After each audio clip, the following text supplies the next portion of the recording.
Open Your Eyes is brought to you by the Belize Bank. Our country, your bank.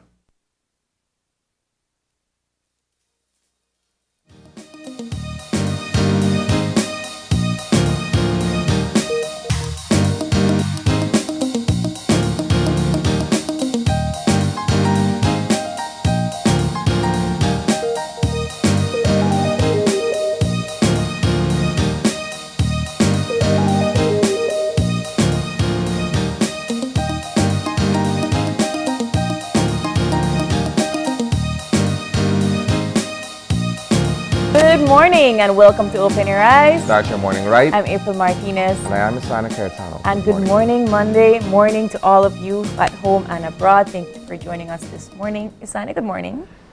Good morning. And what is it? Happy Halloween? It's Happy Halloween. It is Happy Halloween, Dia de los Muertos, All Souls Day. Well, no, All Souls Day is tomorrow. But yes, regardless of, Happy Halloween. Good morning, viewers. Weekend well spent, Isani? Yes, actually. Did you go outside of your hammock? Yes. Okay. I'll be honest in saying that I spent less time in the hammock this weekend. What? Only because there, quite a number of events were taking place over the past weekend. And so, I made sure to pop in at a few of them, including the downtown sale on Albert Street. How was that? Well, it was well attended, I'll tell you that much. I think by and large, Belizeans, not only from the city but from across the country, came in to get in on some of the deals that were being advertised on Albert Street with the various stores and what have you. And I can tell you this, I wasn't in the shopping per se. I had a brief moment having lunch upstairs of the Bari, and the crowd. You looked down. Yeah. I was looking at I met the mayor afterwards as well. Him and I had a brief conversation, and from all indications, it was successful. It looks like it was successful. There were images going on social media, and I think that it's events like these that spark, I guess, commercial tourism in a certain sense, and you could put super sale like that in different pockets of the country. And I would hope that it would be just as successful as it is. Well, it's an initiative that's driven primarily by the local government, right? In this case, the Belize City Council. So if, say for instance, the San Ignacio Town Council, for argument's sake, would be able to galvanize as many of the merchants and business owners in that particular municipality to come together and do something like this, then the benefits of it in terms of being able to generate economic activity on both ends, right? Yeah. From the business owners and people who are buying stuff. I mean, I can't see you going wrong with that. No. Right? But like I said, it's an initiative that's primarily being led by the Belize City Council. And, I think it's only growing. Yeah. I'll say that much. Yeah. The first one, when you're starting something, kind of take you a little while to get on your feet. But when you've already settled in and everybody know what to expect, and it's advertised properly, people can save their money to say, well, you know what? I will wait until the end of October to go and stretch my dollars or whatever the situation may be. Erin Garnett was here last week, and she was talking about it. And as soon as she got off set, she's like, I have to start working on the preparations for next year's one. It's not something that is just haphazardly done. So kudos to the Belize City Council for that great initiative. Kudos as well to all the participating businesses. Yes, all MSMEs. When you showed up to the downtown area on Saturday, it was blocked off from end to end, but the number of businesses, small, medium, and large businesses present, I mean, there was something for everybody. I just saw the images, but I'm so happy for that initiative. And it's a good thing they did it on this particular weekend because what is buzzing on the news for this entire weekend, as of yesterday, is the tropical storm that is headed generally in our direction. Generally in our direction and in Honduras's direction as well. Well, the thing is, without really getting ahead of the Eye on the News segment or the weather report for that matter. A first advisor has already been issued by the National Emergency Management Organization, Yes. right? And that advisory was sent out yesterday. However, at 10 o'clock this morning, there will be a virtual meeting by NEMO to discuss more details in terms of what we can expect and what preparations are already in place. Yeah. So I'll leave it at that, Yeah. right? I guess after the weather report and then into the Eye on the News, we could expand on And more then, of what's to take of place. course, you're seeing on the screen right now, it is the public notice issued by the Ministry of Education, Culture, Science, and Technology with the school schedule and preparations for a tropical cyclone. And it is, I'm glad that they're putting out this issue from now, because you don't want that in the event that something is accelerated that we are not prepared, we are ill prepared. And rightfully so, it's not just primary and secondary schools, but there are certain areas that are considered hurricane shelters, which they also need to prepare for.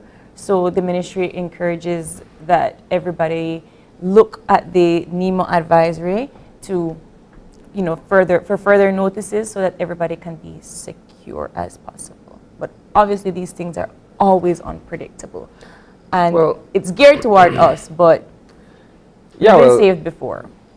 The months between June and November are the hurricane months, so to speak, right?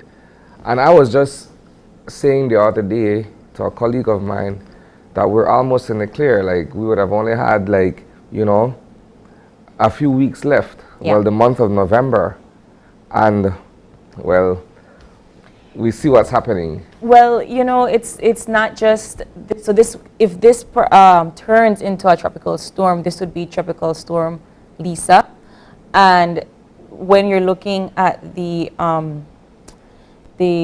activity that is happening in and around the Caribbean Sea and in the Atlantic Ocean, the minute that Lisa is gearing towards us and probably will be around us, there is another activity right behind her. So this particular time right here between the first week of November, it seems to be having a lot of activity when it comes to depressions and possible tropical storms and hurricanes. Well, the National Meteorological Service in our weather update this morning will be able to expand a bit more on whatever else is developing out there and what we should be prepared for and what we, you know, should not be so much concerned about depending on what their projections are and what have you. I think that whenever we talk about these types of natural disasters, we tend to discuss the event itself happening. So we're preparing for winds, strong breeze, we're preparing for heavy rains and so forth. And we don't really talk about aftermath such as flooding, you know, the damages that it does to our water system, damages that it does to our ecological systems and so forth.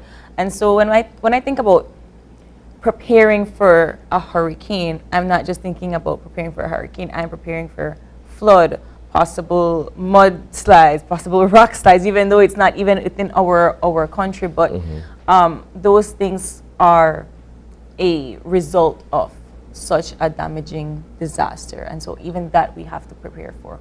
Heavy floodings and lots of breeze. You're right. When you consider everything in terms of hurricane preparedness in this case, right? You begin with ensuring that the safety and well-being of human life is preserved first and foremost, right? And then you look at everything else after that. Yeah. At least that's the approach, right? You make sure that you are safe where you are seeking shelter, your family, so on and so forth. And then you make sure that everything that you're leaving behind is properly secured. Either your residence, your pets. Yeah.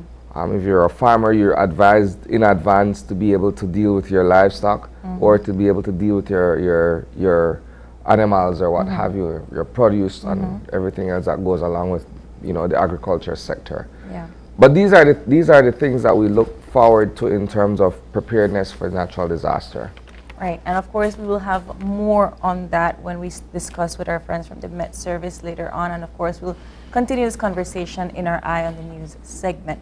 But we would like to motivate you this morning, this lovely Monday morning, with our eye opener for today. Our eye opener is taken from dailyom.com, and it goes like this. Passive aggression is most often wielded by those who feel powerless and want to avoid their own true feelings. Many people are taught from a young age to suppress feelings commonly regarded as negative, such as anger, resentment, fear, and sorrow. Those who cannot or will not express these emotions tend to engage in passive-aggressive behaviors that provide them with a means of redirecting their feelings. Passive aggression can take many forms. People who feel guilty saying no may continually break their promises because they couldn't say no when they meant it. Others will substitute snide praise for a slur to distance themselves from the intense emotions that they feel. More often than not, such behavior is a cry for help, uttered by those in need of compassion and gentle guidance. As you learn to detect passive aggression, you may be surprised to see a hint of it in yourself. Coping with the natural human tendency to veil intense emotions can be as simple as reminding yourself that expressing your true feelings is healthy. The emotions typically regarded as negative will frequently be those that inspire you to change yourself and your life for the better, whereas passive-aggressive behavior is a means of avoiding change. When you deal constructively with your feelings, you can put them behind you and move forward unencumbered by unexplored emotion. Well, this eye-opener, I think, is, we all do this at some point in time where we want to avoid conflict, or we want to avoid backlash with somebody. So we tend to believe that by not resorting to violent tendencies is kind of your way of not putting something into conflict, or not, putting something for a backlash. But then perhaps you will say something or will make a snide remark that will probably make the situation worse if you didn't just express yourself in the first place. I don't like passive aggression. I'm one of those people. I prefer you, even if you're angry, you tell me what you have to tell me right away. Because I think that in the longer run, we've talked about this before, when you bottle up emotions, they tend to explode after a period of time. And that is what passive aggression is. You're bottling up what you truly feel, and then it comes out in small snide remarks or in small petty remarks. And then it doesn't make for a comfortable situation, because you and I might be having a conversation.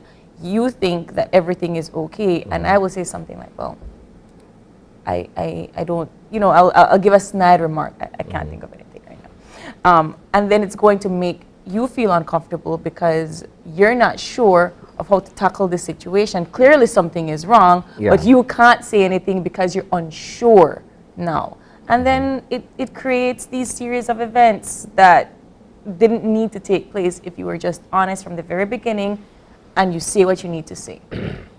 I've never struggled with passive aggression, right?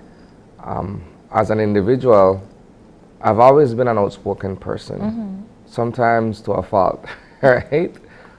But personally, I prefer things that way.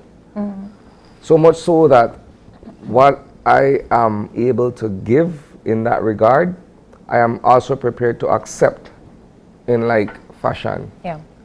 So that I prefer someone be straightforward in terms of how they're feeling or what they're feeling and what it is that they want to get off their chest. Yeah. Put it out there, we'll discuss it, and we'll find a way of dealing with it, as opposed to being reserved to a point where it's hard to read where you stand emotionally or otherwise, right?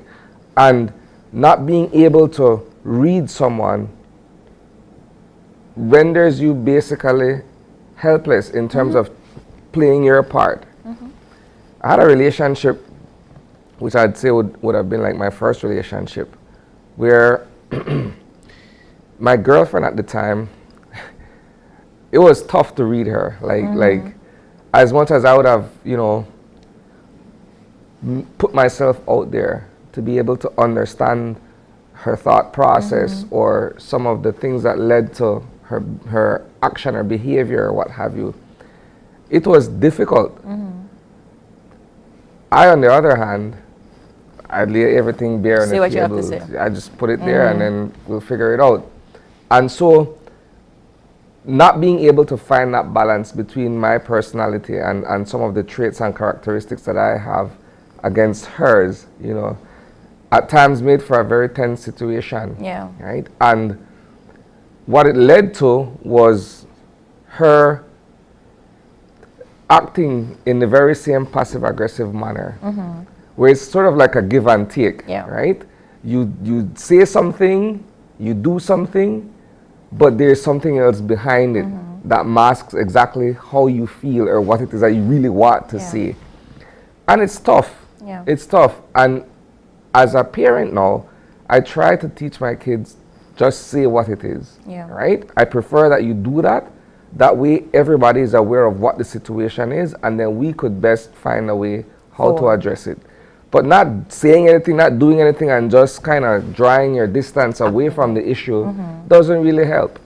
I 100% agree. I think that you say what you need to say, and that is the way that you move forward in any conversation. And I have to also admit that I think that sometimes people tend to be passive aggressive because they don't want to, they don't know how to put everything out on the table. They don't understand. Or I think that when we say things like, I didn't like the way you did this, often the blatant statement of being 100% honest can shock and surprise some people, and then they don't know how to deal with it. So if I say, I don't like your tone today, I don't like that, I feel like you're treating me in this sort of way, people tend to draw back, and then they feel insulted when you are honest like that. And it's a very strange balance, right? Because and I do agree with you. Some would argue that it is in the delivery of the message and not necessarily the message itself that is offensive, right? So it's how you say certain things. I agree. Right? But nevertheless, we will hope that we get a honest statement this morning from our folks at the Met Service this morning. Good morning. Good morning. How are you, Shania? I'm okay. Well, can you be straight up honest with us about the general situation this morning? Well, for today, mainly fair conditions will prevail, and this will continue for the next 24 to 36 hours. And then there should be an increase in moisture and also instability as the tropical disturbance, because it hasn't formed as yet, moves closer. And how does that affect the 24-hour forecast? So for today, the skies will be mostly sunny, and then tonight it will be partly cloudy with little to no rainfall expected. And our temperatures are highs and lows? Highs during the day today will be 87 degrees Fahrenheit over the coast, 92 inland, and 79 in the mountains. And tonight's low temperatures will be around 74 degrees Fahrenheit over the coast, 66 inland, and 62 in the mountains. And how does that affect our marine conditions, our winds? So the winds over the open sea will be from the east and northeast, and it will be relatively light. So sea conditions will be slight today. What about our extended forecast for Tuesday and Tuesday night? So for Tuesday, mostly fair weather conditions will continue with only isolated showers or isolated thunderstorms, but these will be mostly in the night, and then after midnight it starts to increase. What can you share with us preliminarily about the existing weather system that's headed in our direction? So at 6 this morning, potential tropical cyclone 15 was located 15.6 north and 76.7 west, or about 165 miles south of Kingston, Jamaica. And in terms of Belize, it was located about 731 miles east by south of Half Moon Key. And it continues to move to the west at 12 miles per hour with maximum sustained winds of 40 miles per hour. And currently, on the projected path, it should be near our area on Wednesday, and if it continues as it is currently, it should make landfall sometime late Wednesday evening and night. And during the course of today, there will be possible watches and warnings issued for Belize. And we also continue to monitor the progress of the system, and there will be a press conference given jointly by the Met Office and also by NEMO at 10 a.m. this morning via the press office. Have you guys been able to determine, and this is all preliminary at this point, notwithstanding the projections that we're looking at on screen, have you guys been able to determine more or less where the landfall will be made? Well, right now it's looking like somewhere near or just south of Belize City, and possibly if it strengthens as a Category 1 hurricane. Okay. So we do have to keep our eyes out. Hopefully you will be having a better update for us tomorrow. And of course you can have an update. Not tomorrow, I think maybe at 9 or 3 o'clock this afternoon. Because later this evening, it's moving relatively slow, but after today, it's expected to increase quicker and also increase in speed slightly. And for us right now, rainfall are expected to be around somewhere near 4 or 6 inches. But these are just preliminary, and later today we'll get more information and provide a better update. Perfect. Right. Thank you so much, Shania, for that update. And of course, we will be keeping a close eye out for your next update this morning and this afternoon. Okay, sure. Thank you. Have a good day. Bye-bye. You too. Bye. All right, there you have it. We will be keeping an eye out today, this morning, this afternoon, of course, and our newscast this evening for more on that weather update. And we move on to our next segment, which is Eye on the News.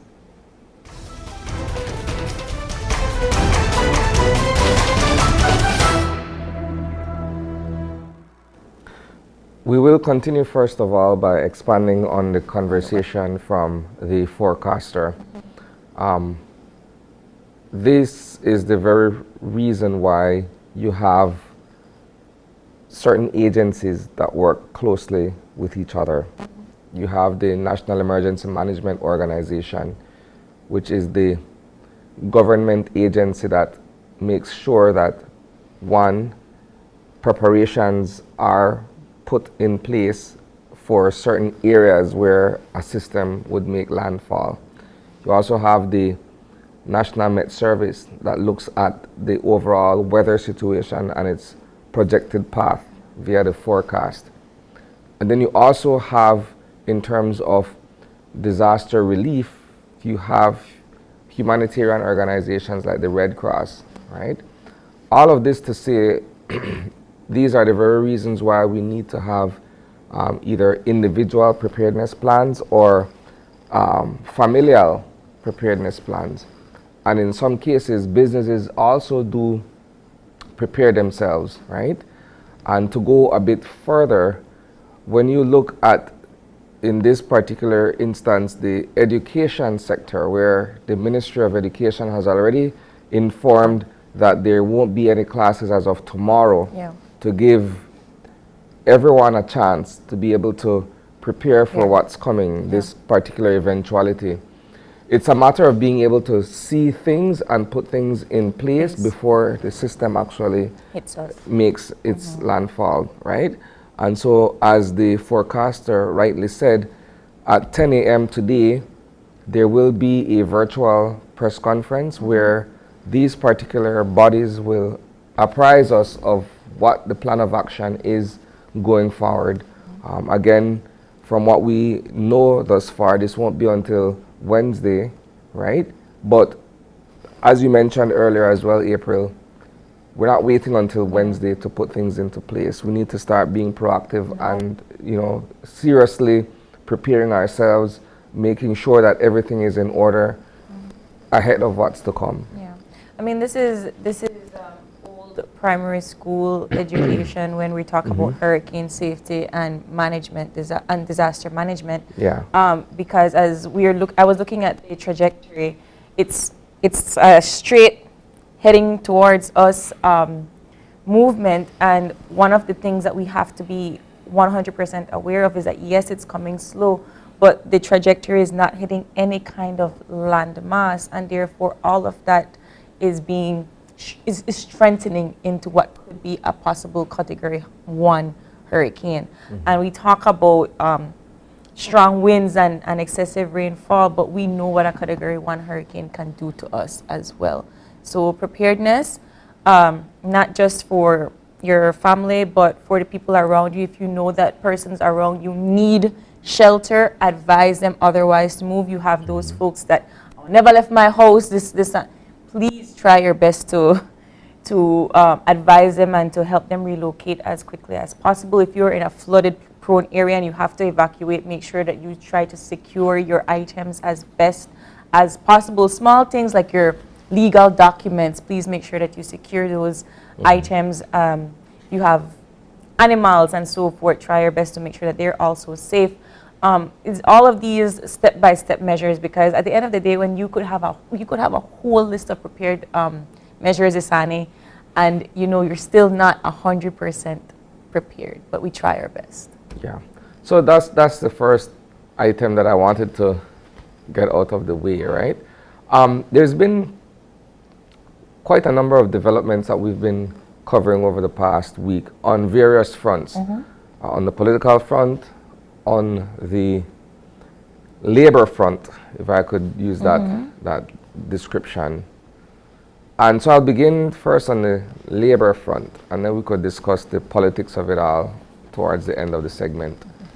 So last week, the Carl Houston Memorial Hospital Workers Union came forward via a press conference that was held at the Lion's Den, which is next door to us here, where they aired out quite a number of issues that they were having as employees of KHMH. KHMH we've always described as the national referral facility for people coming from other parts of the country seeking medical attention, right? And so because of that, it is imperative that these issues are addressed in a timely manner. These issues being, as far as we were made aware, shortage of supplies, human resources, pensions for persons who are employed by the hospital who have worked a number of years and are facing retirement, right? But it's set against the backdrop that these aren't necessarily issues that are new. Yeah.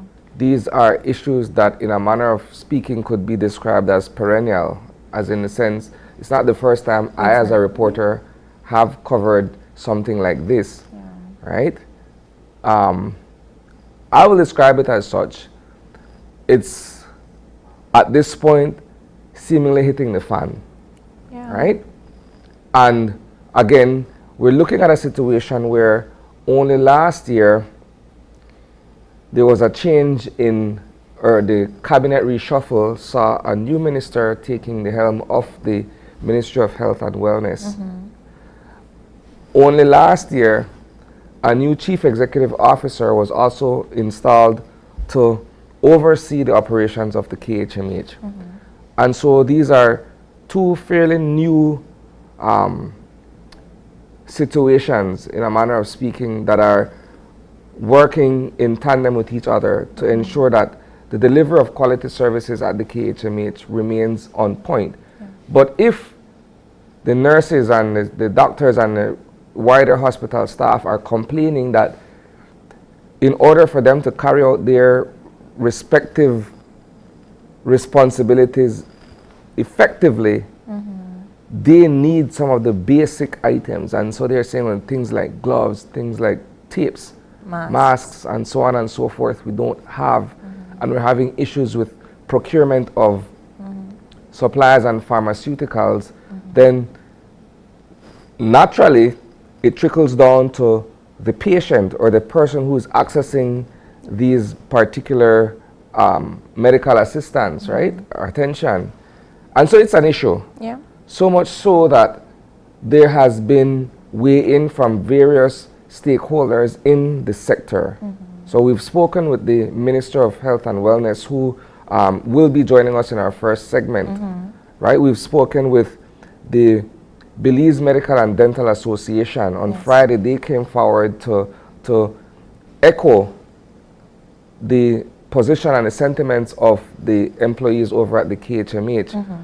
And so, you know, it's one of those issues where even the CEO has come forward to acknowledge that in fact there are certain challenges that they're facing.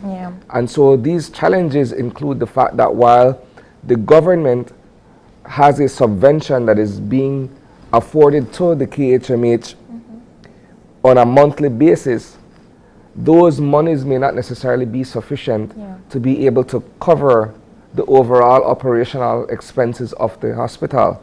But at the same time, you have to look at it in the context of the hospital being or should be able to be self-sustaining as well. So while there's a subvention being given for some of these services that the hospital provides to the wider public, there should be a charge, one, and while there is a charge, there should be an effective collecting system so that when CEO Cancino spoke with us last week, she was saying, well, look, there's a debt that's out there that's in the millions of dollars that, you know, we're not necessarily sure where we are with the collection of that.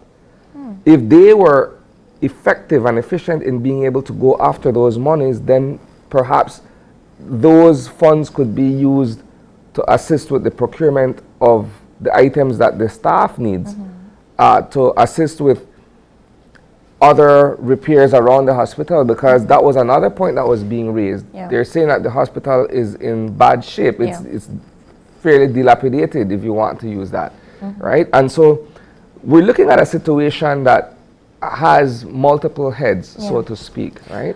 I'm just I'm a little disappointed that it is taking us to this point, because one of the equal factors across all boards and everyone that you interviewed is that this is not a new situation. This is something that's been happening a long time. We've been aware of this. We've been aware of that. And it is, I'm not sure what was the straw that broke the camel's back in the situation that led to this press conference, but the reality is that it should have never gotten to this in the first place. And one of the reasons why I say this, we look at the teachers protesting. Now we're looking at the nurses protesting, and the backbone of any kind of society is its medical and education facilities. And if you can't get a handle on those, you can't have a progressive society. And I say that to say, when we're talking about the debt, right, that the hospital has, I'm not sure what the policies are at KHMH, but when if you have to pay for a certain treatment, if you have to pay for a certain medical assistance, there should be certain forms to be filled out, because perhaps insurance, perhaps not. How are you planning to pay? Are you going to get assistance from somewhere else? Is there going to be a fee if you have late payment and so forth? And this is not at KHMH. I'm talking about a general facility where this is what happens when you go in and you pay for your medical treatment. Well, let's be real though. We are talking specifically about KHMH, because if you go to any other private facility, those matters are dealt with up front before they even render any kind of assistance. I agree. And I know at KHMH people go in there first because they feel much better about, one, the finances, and then two, they can get assistance before they give the cash. My problem is what happens after that. Well, how are you? The catch-22 in the situation here is the fact that KHMH has never really turned down anybody. So that when No, you well, show you up can't. there, Ethically, as a medical facility, you're not supposed to turn down anybody. I like the word you say ethically, right? Not all practices in business are ethical, and that's a fair statement, right? Yeah. Some people concern themselves with the bottom line before saving lives or what have you. They deal with the logistic arrangements first before they're able to provide the treatment. But that aside, I'm saying the catch-22 for KHMH in this case is that they've never really turned on anyone from seeking their services, such that they go ahead and save life first, Yes. and then concern themselves with, okay, well, how are we going to work out the payment? And regrettably, in some cases, when a healthy person walks out of that door, he does not look back to say, well, okay, I owe KHMH X amount of dollars. Right. And in other cases, when people pass away, the family figures, or for whatever reason, that the bill dies with them as well, right? And then it leaves the hospital in a bad state. Because these services come at cost. Yeah. You use, if you were to break down what all are needed to be able to provide the kind of treatment and to provide the kind of care, right? Simple things like you're saying, you're breaking down masks, you're breaking down gloves, you're breaking down syringes and all the expenses that are associated with providing that kind of care. It comes at cost. So when you walk away feeling as if though, wow, I'm healthy, I'm recovered, but I'm no longer looking at what's before me in terms of the bill that was accrued, then it's unreasonable. But at the same time, this is why it is equally imperative for KHMH to go after These persons. these existing debts. Yeah. Because you can't simply turn to government and say, look, we need a bigger subvention. How about you doing your part to make sure that your collection is efficient? And then we could meet each other halfway. It reminds me of the way that the universities work, well, the national university work, where you do get X amount from the government, but the rest is paid for by the tuition of the students, right? If they don't pay, we don't get paid as teachers. And so it is a balanced union per se. And right now, it seems that everything is off balance when it comes to whatever the government can provide and whatever the hospital can retain.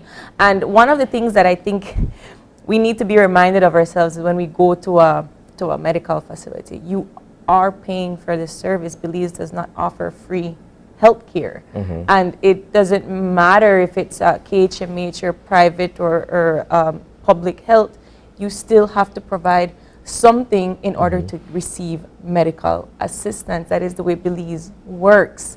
You know, until we create something different for free healthcare, that is the system that we have. We are supposed to pay something, you know, and in regards to KHMH, it is not the government that is paying everything in full, and that is something that we always have to remind ourselves that yes, the government is supposed to provide X amount of dollars, but also the rest has to come from what the facility is supposed to earn, and that is in the situation of KHMH. Okay, other private entities, of course, they manage themselves. Yeah. So okay, I'll leave that conversation there because we'll have an extended conversation with the minister. So that's that. The other conversation that's been taking place in the public discourse is the allowances being returned in full for chief executive officers and heads of department, where they've been bumped up from the $750 monthly to $1,500, and that's all the uproar in the public service because, well, look, they're saying that CEOs and HODs were doing fine with the $750, and this arrangement is not something that carried over from the previous administration and all of that stuff, right? And so that's been one of the talking points recently, where we've gotten weigh in from the Prime Minister, the Cabinet Secretary, who was the individual who put forward this circular memorandum, informing that, you know, we're back to the $1,500 as opposed to the $750. But I think the sticking point is what the monies are being used for, right? So if we're saying, well, wow, $1,500 for entertainment, then what describes entertainment? Yeah, I think my biggest question was, were you getting by prior to? Was it, like, it wasn't a significant amount of money, right? But was it okay? Were you getting by? Was it necessary for you to amp it up back to the regular, to the other 50%? Because if you were getting by and it was working out, then why the need? It is not your salary. It is an allowance, right? That you would get. And if it was enough and you were able to, if you were able to get by and if you were able to budget it out and it was able to work out in your benefit, then why the need for the 50% return? Again, that is coming from tax dollars at work. So if it was necessary, or if you didn't think that you needed that 50%, I don't think that it should have been, and that's just April Martinez's opinion. You don't have to come for the rest of everybody, but if you didn't need it and it was fine as is and you were getting by as is, leave it. Because at the end of the day, and I believe that, I can't recall which president had said it from one of the unions, that what that amount of money is not what a lot of people make. And it is unfair for somebody from the backs of laborers that have to get by and they're not even able to afford rent, they're not even able to afford to pay tax. They have to watch you get your 50% back to $1,500 a month. And I can't, I'm sorry, I can't understand it. There are various rationales, so to speak, that would justify on either end of the argument the position. Then show me the papers, show me your budget.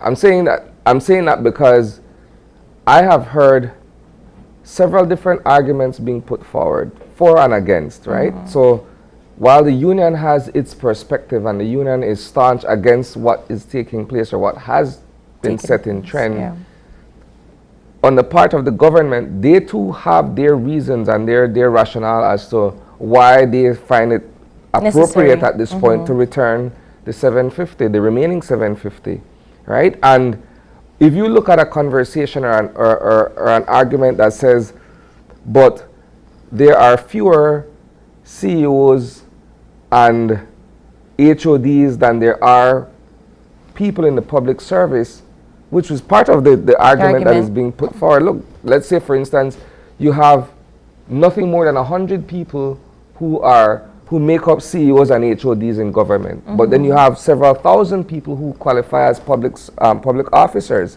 So if you look at it from that point of view, well, perhaps that holds water based on the person who's putting forward that argument. On the other hand, if we're saying, look, but if you came in talking about austerity and holding strict measures as we deal with economic recovery and the aspect of growing, then some people could argue $1,500 for entertainment is unnecessary. Maybe if it was $750 and we never said anything, then keep it at that. That's another school of thought. Right. So I'm simply saying that, look, on either side of it, you have people who are putting forward what can be described as a cogent point. Yeah, I have to agree with you. And, I think that one of the biggest issues that we've always had is that miscommunication between government and the public. And yes, I know that they're, on both ends of the aisle, they have tried to be transparent in certain aspects, and one has a point and the other has a point. But at the end of the day, if you are, if you are understanding, if you're listening to the people that you are serving, right? And every single day, people are talking about they can't afford groceries, they can't afford rent, they can't afford this. Their salary is not increasing, they can't get their increments or so forth with certain parties. Naturally, something like this is going to upset the general public because we feel like we are not moving forward economically. We feel it, right? We have to spend. And so if you are now going to increase or give back that monies to persons that, in our view, already live well, then naturally you're going to create you're going to have some sort of upheaval because people are upset. And so if they come out with a transparency of budgets as to how this money is being spent, your argument is valid. That's just my 2 cents on it, right? Finally, politics. I know we have a fairly short segment Yes. here, but we can't not discuss the wranglings that continue within the opposition. So on Friday, there were 2 press conferences held by one, the United Democratic Party, the leadership of the organization, and 2, the former party leader, who is the sitting area representative for Collet. And while the UDP press conference itself touched on national issues, including the CEO allowances, including the state of the healthcare system, so on and so forth, they did not touch what we describe as the elephant in the room, which is the move that has been taken to essentially box out Patrick Faber from running in Collet under the UDP umbrella, which led to his press conference later on in the day where he lambasted the executive of the party. And he did so for the better part of an hour and 5 minutes, right, where he went in on the leader, the chairperson, the nominations committee, and what have you. Certainly this doesn't bode well for us having a proper opposition in Parliament. None of this helps us in any kind of way, right? Because with the existing supermajority, we would at least need someone from the other side of the floor to say no fervently in the face of certain things that are being put forward in the House. When there's infighting, we don't get the kind of representation that we need from our opposition. Right. I agree. I think that for the most part, I mean, he said it in his speech that he is not going anywhere, and I believe that if you have the following that he does, the opposition will have to face certain things, certain challenges, and it doesn't seem that they are willing to do it behind closed doors and in a civil manner. And so this is something that we as the media will have to keep following up on, whatever information they give us. At the end of the day, one side of the aisle feels that they were cheated, and the other side feels that they're the ones doing it by the books, right? So to speak. And whenever you have 2 persons that feel strongly about their position in a debate, they're not going to give up without a fight. And I see this happening. I don't know how long this is going to happen for, but I do hope that they are able to solve those issues, because like you rightfully said, Sani, we don't have a strong opposition, and an opposition is necessary in a healthy democratic nation. So these are the issues that we're looking at. Yes. And this is just the tip of the proverbial iceberg, right? Yeah. Nonetheless, we'll have these stories and more for you at 6 p.m. You can catch us live on 5, or you can catch our content streamed on Facebook and YouTube. That does it for the Eye on the News.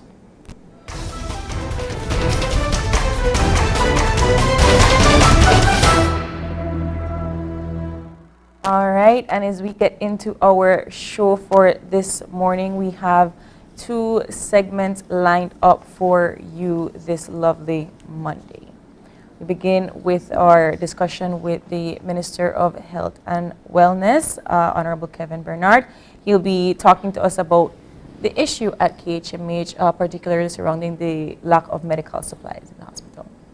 That's our first conversation. Our second has to do with Dia de los Muertos. We're looking at the end of October and all things Halloween and ghoulish and all these other things. Well, right? I think that there might be a little bit more history to talk about in that segment there, Isani, but nevertheless, it lines up perfectly still. Yeah, I like it. I like it. We're going to take a short break, and we'll be right back with our first conversation. Stay tuned.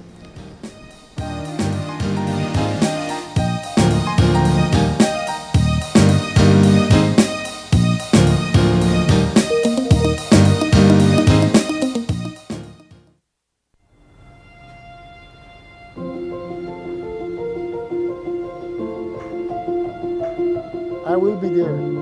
Thank you so much. Why are you so excited? Let me tell you a secret. I just got off the phone with Santa.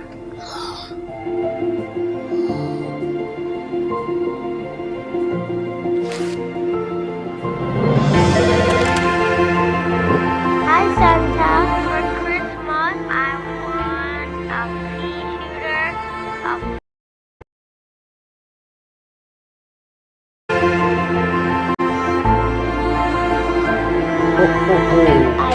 and the makeup for Christmas.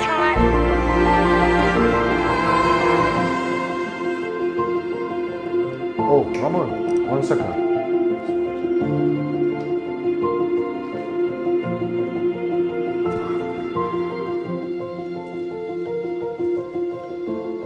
We just learned that Santa's phone number has just been revealed. The number is 227-7132.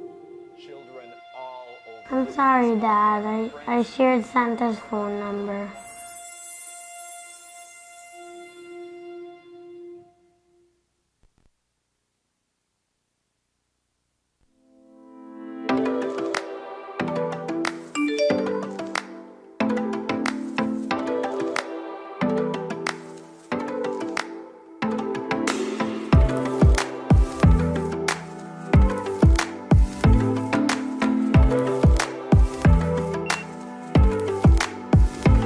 Excuse me, sir?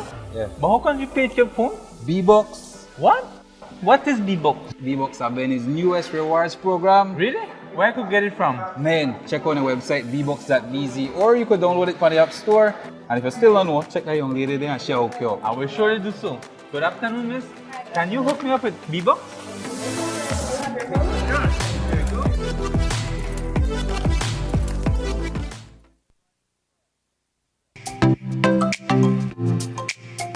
Everyone, including our elderly, needs to stay connected with their loved ones. With Smart's Golden Citizen broadband program, senior citizens can sign up for 10 megabytes of unlimited internet at a low monthly cost of $25. Citizens over 65 can sign up with a valid ID and receive free installation plus 1 month free on selected broadband plans. Visit a Smart showroom near you for more information on how you can enjoy Smart's Golden Citizen broadband program. Smart, bringing people together. We were born connected to the water, the deep blue, the soil, the salt air, sheer abundance, ritual, water, expectation of the catch, the wind and waves. What lay beneath filled our bellies, sustained our communities. But song fell to a whisper. Her rituals were lost. Communities changed. But now, that song beckons us back to the sea. The generations that came before, and for the generations still to come. Thriving, abundant sea is possible. Rebuilding fish populations can be our legacy.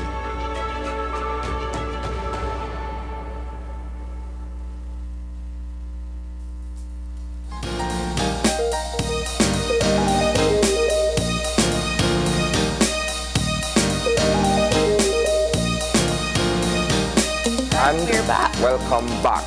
Our first segment, as we mentioned earlier, is to discuss with the Minister of Health and Wellness all things at the KHMH in this instance, and of course across the public health sector. That being said, we have joining us online all the way from Taipei, Taiwan, the Minister of Health and Wellness, the Honorable Kevin Bernard. Good morning, sir. Good night, Mayor. Good night, Minister. Good night, Minister. I'm saying good morning, and it's 9 p.m. in Taiwan. 14 hours ahead in Taiwan. Good morning, Minister Kevin. Good morning to you both, and I would say good night from my end. But definitely, it's a privilege for me to be here on the show this morning with on Open Your Eyes. And to those who are tuning in, definitely.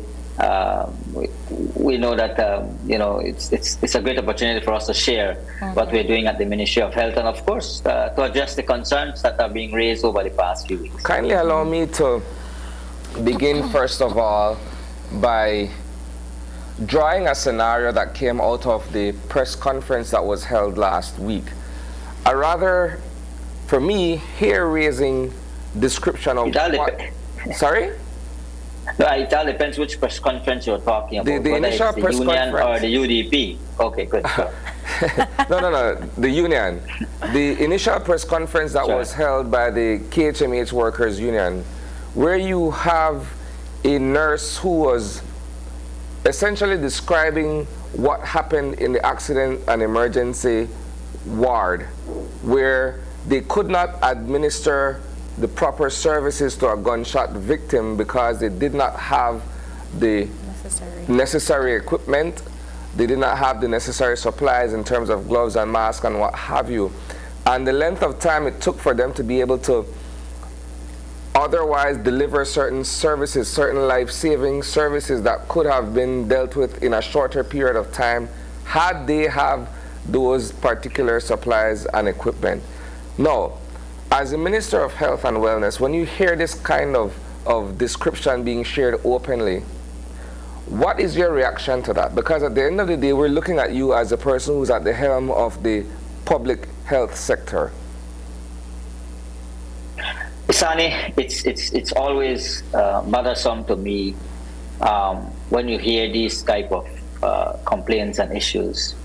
But let me give a backdrop to some extent in terms of what has been some of the, and I'm not finding any excuse here, I don't want you to take it that way, but I also want to bring to reality and to the forefront some of the situations that have been affecting the whole supply chain across the, not only in Belize, and it's not just affecting us, but it's have been affecting countries across the world. In fact, over the past few weeks and months that there have been discussions across, when I attended the COSAD, that's the regional body of ministers in the Caribbean, and of course that happened in Washington in mid-October.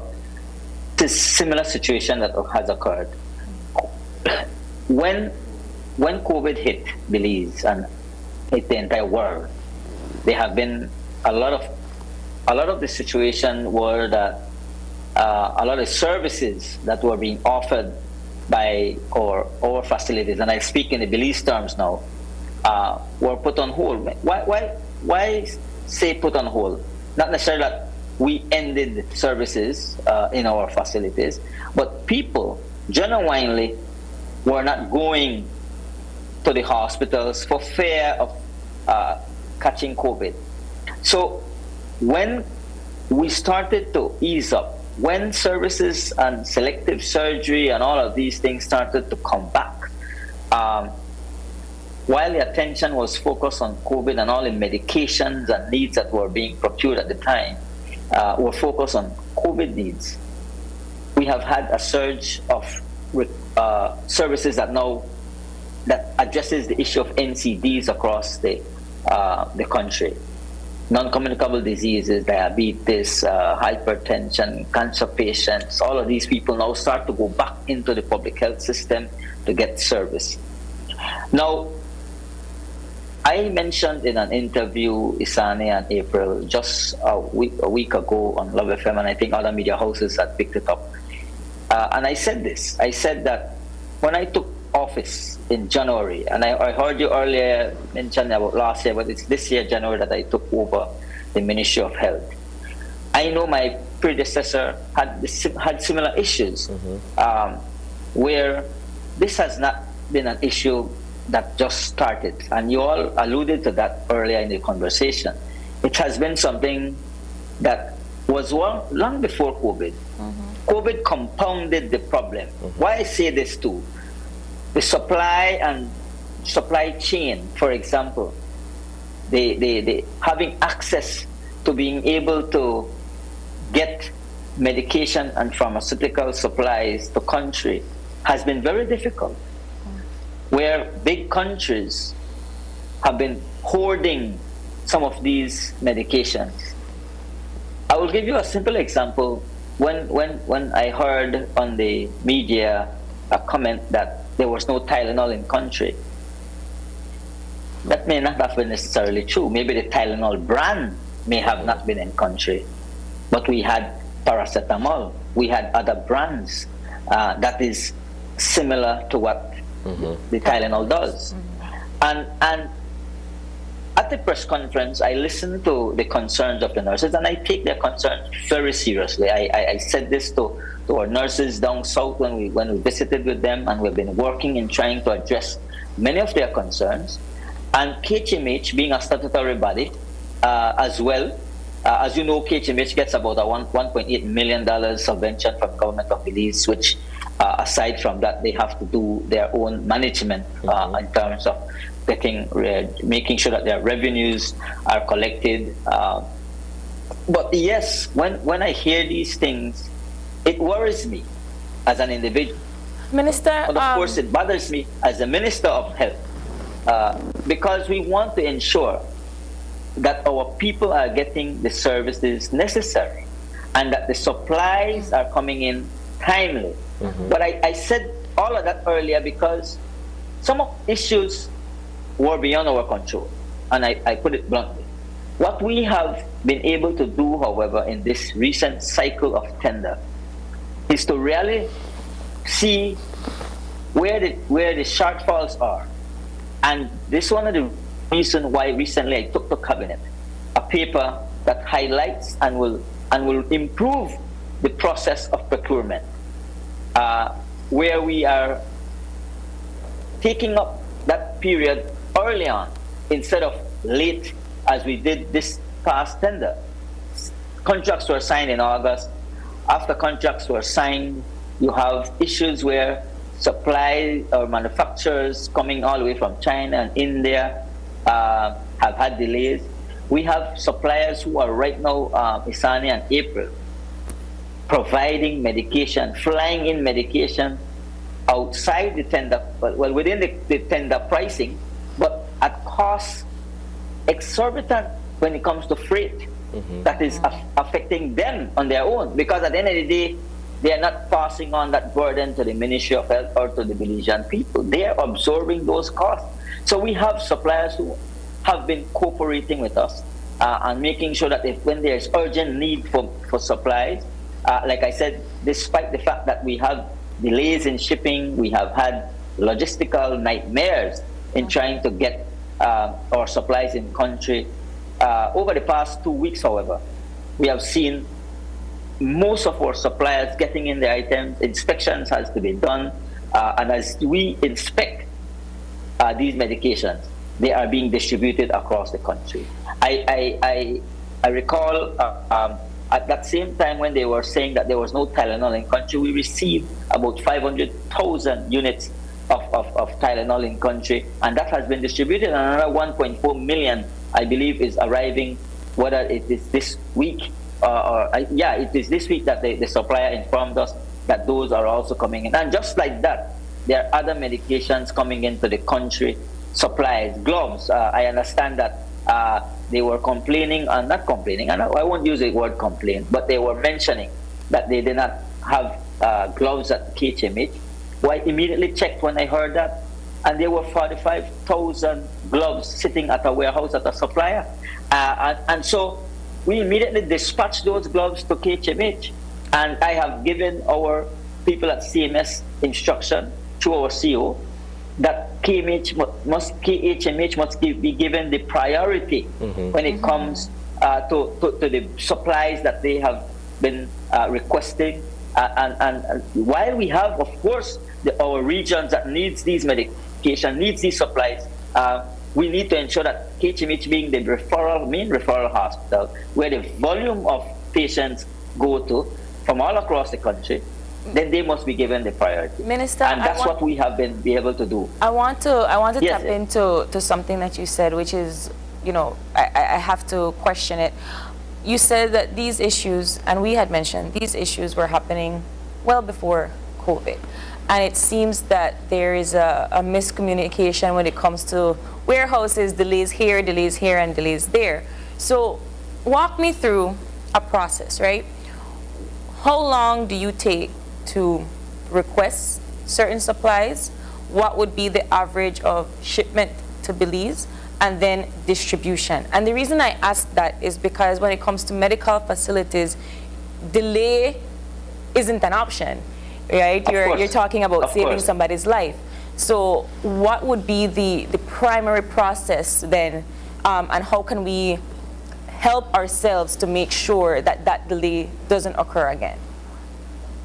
As I was mentioning in what I was trying to get at, April and Isani, is that when we did this recent tender, the process should be, let me give you the whole process. The process should be that tenders are sent out. We receive tenders and contracts are signed after review by the Contractor General and the Ministry of Finance, give their approval. Contracts are then signed. Contractors then have that time period between 30 to 60 days to ensure that deliveries are start to come in, to ensure that they could secure their products. Now, what had happened in this cycle and previous cycles is that we realized that when we sign these tenders at that very late stage, there is difficulties when it comes between the month of September, October, November. There are delays because of factors outside the country. In other countries, in China, for example, there are certain activities taking place in these regions that creates delays.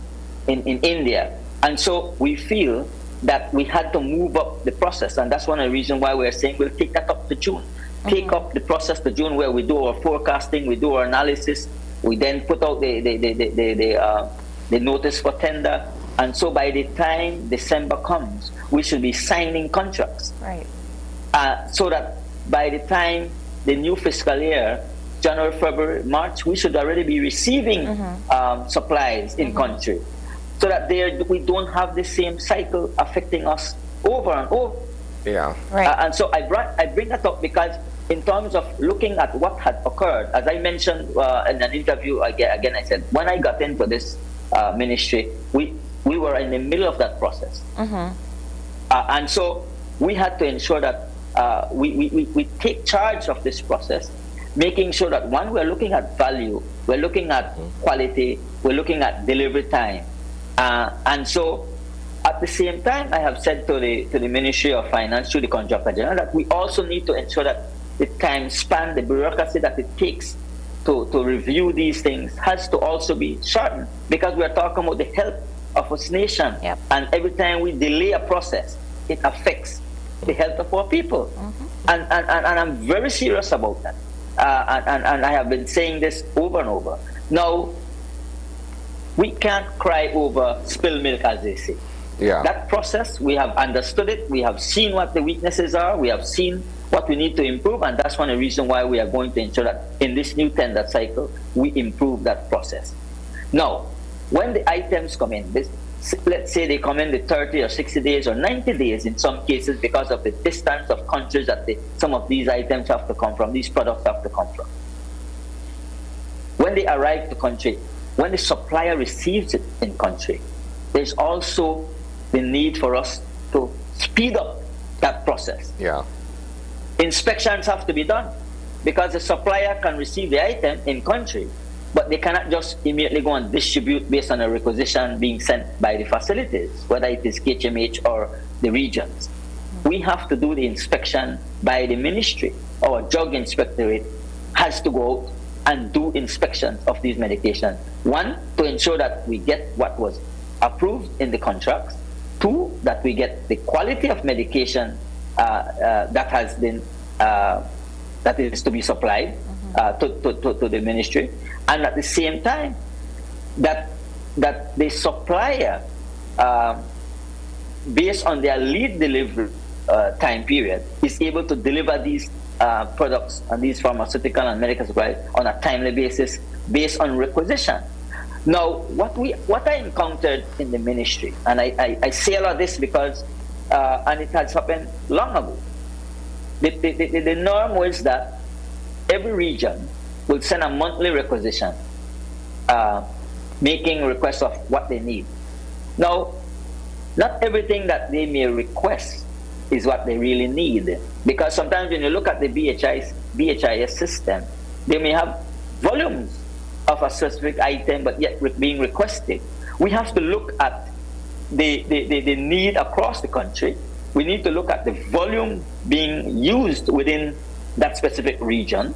And so the central medical store. We now have a pharmacist at the central. Let me just say what we have been doing to improve the whole system.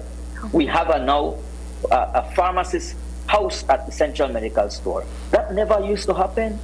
We never used to have a pharmacist there that is able to ensure that we have the proper processes being done at central medical store. We now hired a drug inspectorate who is now in charge. And I think it's doctor. I don't recall the title, but a doctor is now there to lead that department and that unit. We now have a director of lab and we are filling the gaps, Isani and April, to improve the delivery of service to our people in terms of making sure that these processes do not occur again. And so I understand the frustration. It frustrates me too. Trust me, I am a politician. I get the requests on a daily basis from patients who go to different various areas and say, you know what, I went there, I don't have the medication. Yeah. No, not necessarily all the time. That may not be the case that they don't have the medication. So we also call on our people within the different regions to also ensure that they are doing their requests timely, that they are making sure that their minimum level is being monitored, because there's a system in place where you have a minimum stock and a maximum level in stock. It's basic inventory rules. You have to make sure that you don't run out until you reach zero, that you are making a request to the ministry for supplies. And in some cases, I'll be frank, I'll be real, that has been the case. And so I will use a simple example. A patient, a resident came to me saying, you know what, I went and I'm trying to get this medication. Immediately what I did, I pick up the phone, I call our people at CMS, do we have this medication? How come we don't have this medication? Yes, we may have issues where we are getting medication as they come in. But the response was, yes, we have X amount, thousands of these in stock. So how come then it is not at the facility? Nothing was requested for that specific item. And so it is that mechanism that we are also working on improving to ensure that there is communication, effective communication between the regions, between the KHMH, between our central medical store, so that we do not end up in these type of crises or situations where people feel that we are totally lack of everything. And really and truly, that is not the real scenario here. Yes, we have had issues where there was lack of basic supplies, but medications are now coming in. Our supplies are now coming in. On suppliers, as we have tasked our drug inspectors. As soon as we get word from our suppliers, we are sending out our inspectors to do their proper inspection, and that then these suppliers deliver the products to the different regions. Minister, allow me to yes. digress and go in a slightly different direction here. A white paper is being put together to present to the Ministry of Health and Wellness from the KHMH, and this has to do with a proposal to increase the existing subvention. What are your thoughts on the amount of monies that are being provided to the facility on a monthly basis to run its operations against perhaps what the facility and its administration ought to do to ensure that they too are collecting the outstanding debts on their end? Isani, I'll go back to a discussion I had today with Ambassador Pitts here in Taiwan, and I use my example. And to answer your question, I use the analogy when I was mayor of Orange Walk. I met a broken council. I met a council whose receivables were very, very high, and the collection rate was about 39%. But what did we do?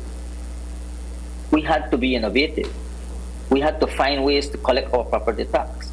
We had to ensure that that rate of collection that was at 39% is improved, that we ended up taking up our current year collection to about 95% or more.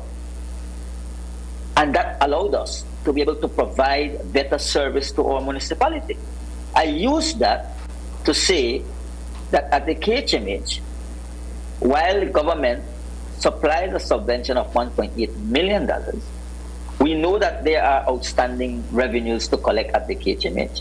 And I know that our management team at KHMH has been doing their efforts to ensure that we can collect these outstanding debts. And I do support the notion that KHMH needs more support, needs more money. But we also must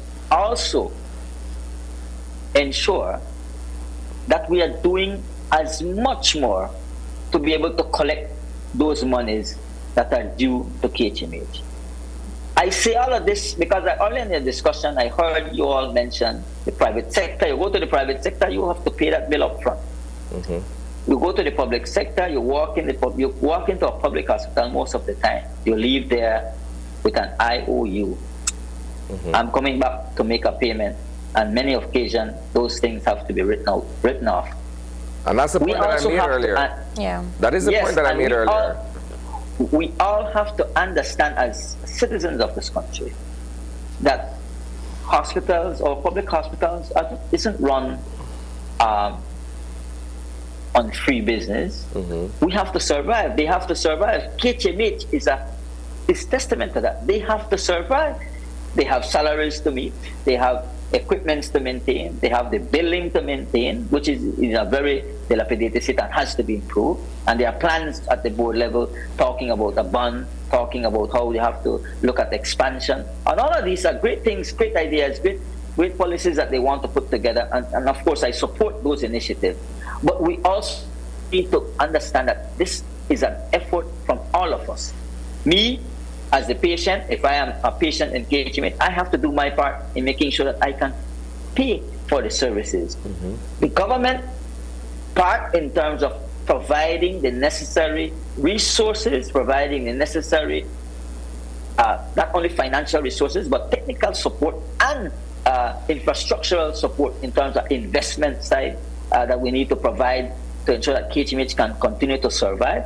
And then from the management of KHMH, that they too have to do their part to ensure that we are collecting the revenues, we are doing what this is to ensure that there's capacity within the facility of training, and that we look at the necessary areas that we need to improve. Now, we have to always understand, Isani and April, that there will always be challenges. There will always be shortfalls and shortcomings at times.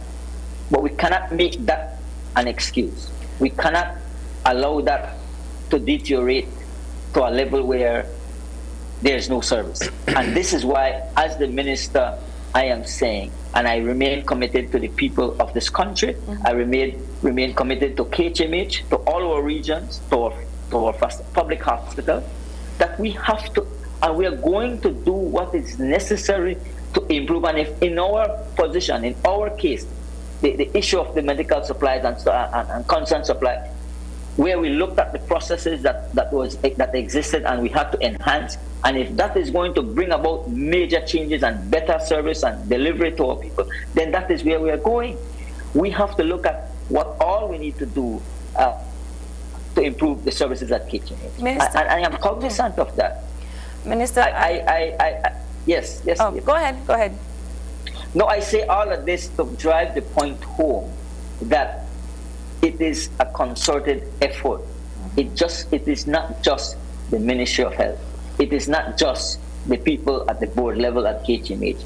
It is not just the management. It's all of us. It is the users as well of the facility, the people that has to take on the service, that expect the service to be delivered to them, that must also do our part to ensure that we can have effective delivery in a health system that we expect to deliver equal health for all. Right. I'm glad you mentioned the different parts, because that was where my question was headed. In last week's press conference, it was made mention by members of the union that, you know, nurses don't receive pension and so forth. And I would really like for you to break it down for our viewers, the structure of KHMH. I want to talk about why certain requirements are not provided for certain healthcare workers and so forth, particularly in the conversation of pension. So structure and then requirements, please. Well, let me just point out. As you know, KHMH, as I mentioned, is a statutory body. Before KHMH became a statutory body, of course, they were all employed under some or most of them were employed under the public service, and then had to. I think the process that requires when you move from a public service system and then you go to a statutory body, these persons had to leave the public service, had to resign from the public service, and then hired under the statutory body, whether they go through the Labor Act or they work under the GWR, whatever regulations they're hired under. That comes with its own condition.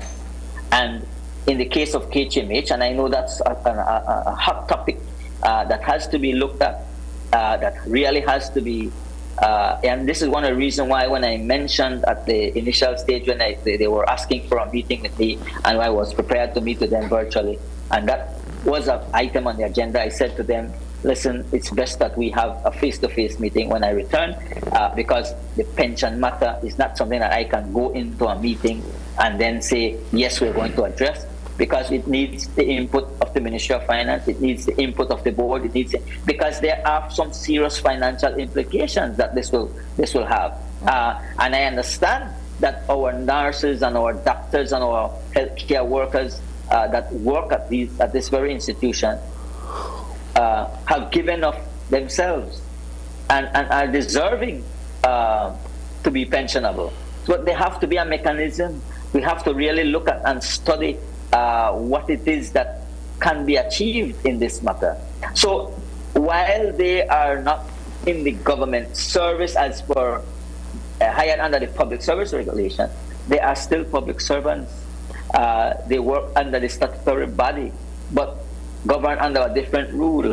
And I think that is where the whole issue is right now. And I would really want to see that something can be sorted out very quickly to ensure that our nurses and our doctors and our healthcare workers that work at this very important statutory body, KHMH, can really then start to look at what comes for them after their retirement.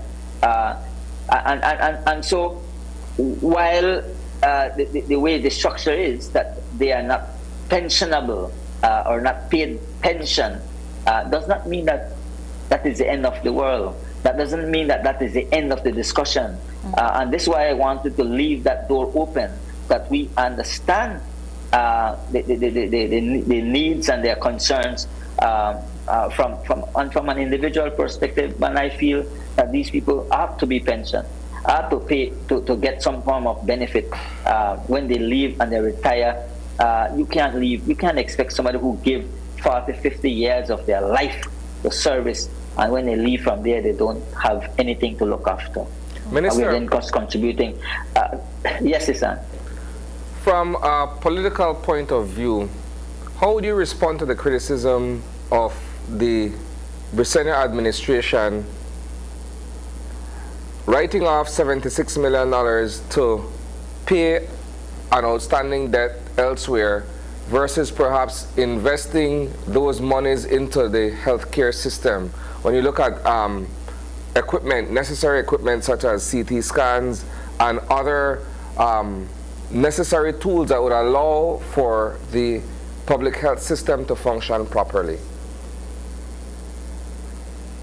I don't think that's a statement or a fair statement to make, Isani. I think that if you look, it doesn't come from me. It comes from the union primarily. And I would want to say to the union, respectfully, that we need to ask ourselves where did this debt accumulate from?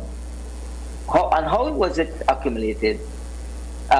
We have to really, and I hate to go back to the previous administration, because there's nothing good to say about the previous administration, to be honest with you. The dilapidation that we found, the neglect that we have found, these are things that I have said openly, that those are issues that should have been at the forefront from the very beginning. And yes, government has to pay off debt.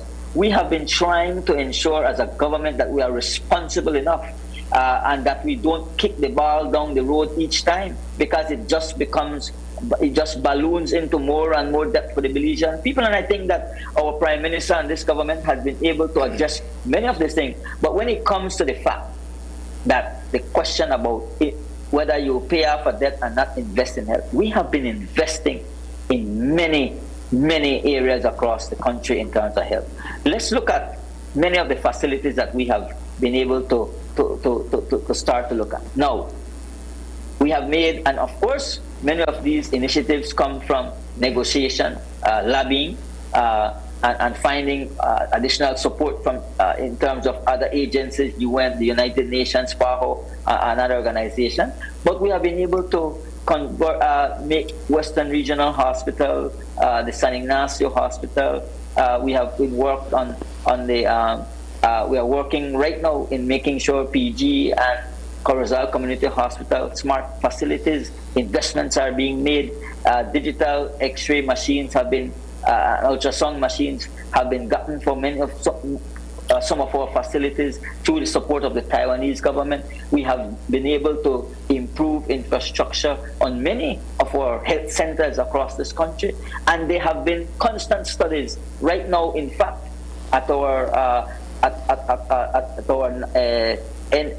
our maintenance department, we have been doing a complete assessment of the needs, infrastructure needs. Our director of public health and wellness was in St. Lucia, and she was able to communicate with the people at World Bank, and there's a possibility now that we're going to secure funding to build a brand new upgraded central medical lab. These are things that we have been doing. We're not sitting down, not doing the work that are to improve the services of our people. This government and have been making the necessary investment in health. When COVID hit us, this government was the government who was able to procure the vaccines for our people, to protect lives, to save more lives. We were able to invest. You know how many additional temporary nurses and doctors we had to bring on board in terms of making sure that we were able to close some of the gaps. And there are still gaps. And I highlight this because when you talk about investment in health, we have been able over just this year, 102 new nursing posts was created. And out of those 102, we have filled 96 of those posts, Isani and April. And that is showing you that we have taken Plan Belize commitment that we're saying that we're going to improve the nurses for every 1,000 Belizeans, doctors for every X amount of Belizean, because we have to ensure that if we are going to roll out NHI, if we are going to ensure that primary care is our priority, prevention, we do preventative methods so that we can avoid straining our KHMH and our major regional facilities. We have to ensure that the human resources are there. And this ministry have been putting out advertisement after advertisement, trying to again ensure that we can, despite the brain drain that is occurring at the same time, we have where people are coming to our country, taking our nurses, offering them better packages. We are saying as a government that, and right now the Ministry of Public Service is in discussion with our ministry to look at the whole salary package for our medical people, for our nurses, for our doctors, for technical people, the medical technologists, all of these, the pharmacists, because we need to start to retain these people as opposed to losing them out of the public system and going into the private sector. Minister. So government is doing its part to making sure that we do the right investment in health. We are looking at reforming the whole health system in Belize, because I am supportive of the fact that we have to make changes that is going to enhance the delivery of service, but also improve the management of how things have been done in the past. And I'm one of them who support a progressive approach to improving our health system. The rollout of NHI, we have recently expanded NHI services in Corozal, in the Belize City area. and we are looking at the Orange district. That is investment in health. For me and for the government, it is not an expenditure. It's investing on our people. Investing in health will reap great benefits in the future, and it will ensure that it's a generational improvement that will come thereafter. So coming down to the end of the wire of our conversation, Minister, solution this for me then.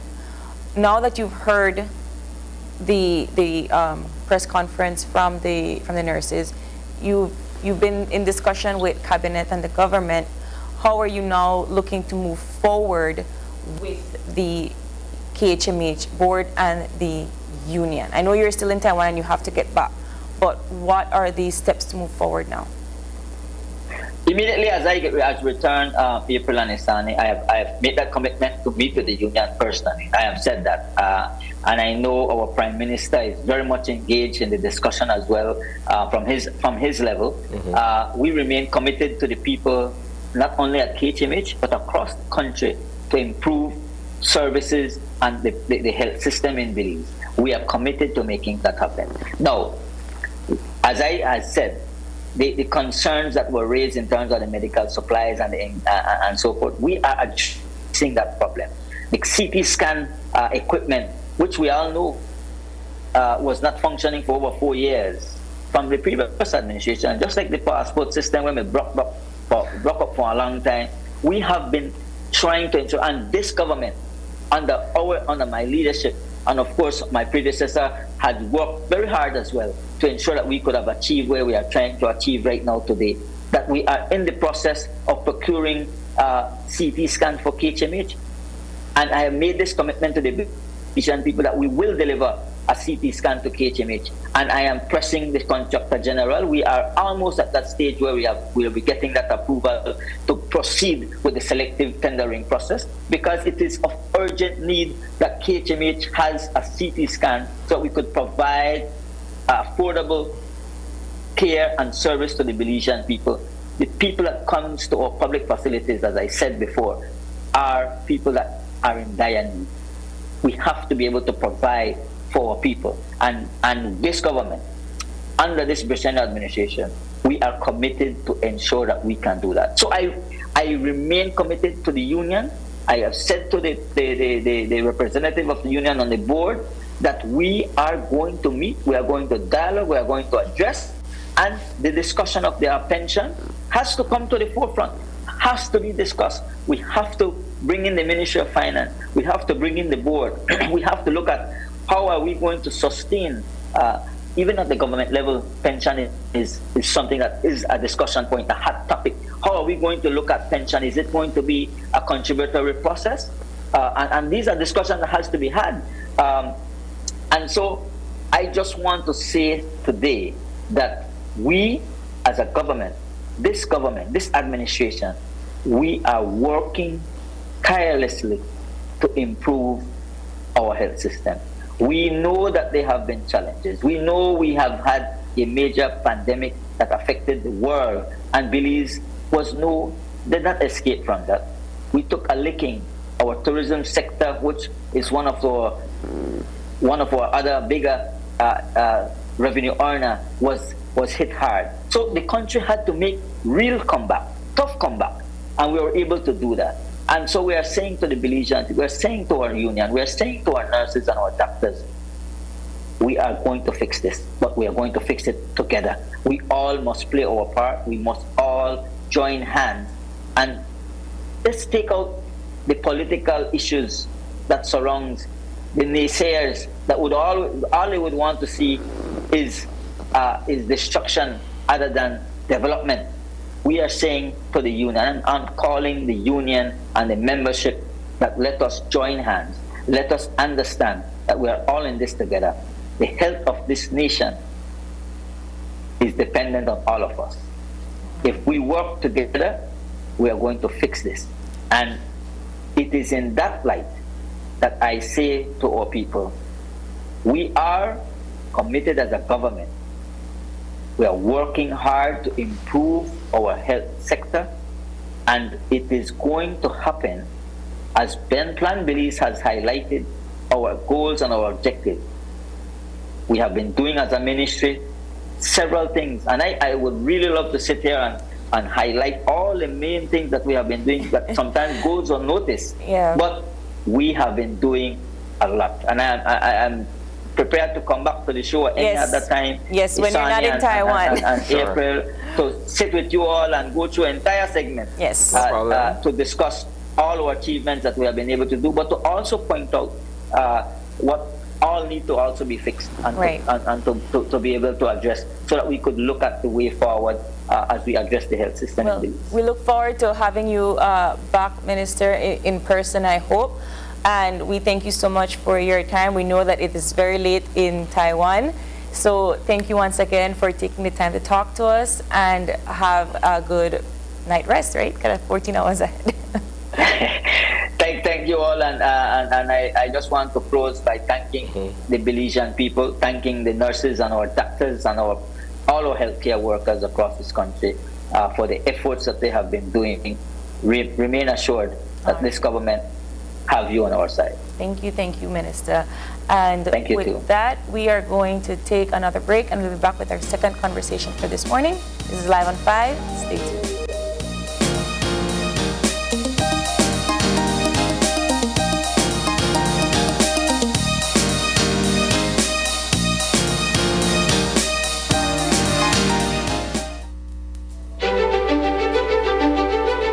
Technology is ubiquitous, and it's transforming how, when, and where we work. Fulltech Systems is placing award-winning devices in the hands of information workers, allowing them to work without compromise in a world without wires, to innovate, create, and to maximize productivity anytime, anywhere, satisfying the needs of the desk-centric remote and field worker and every other worker in between. We are providing the industry's best devices to businesses going through the process of digital transformation. Partner with us today to provide the solutions that will allow your employees to work effectively and efficiently to enhance your customers' experience.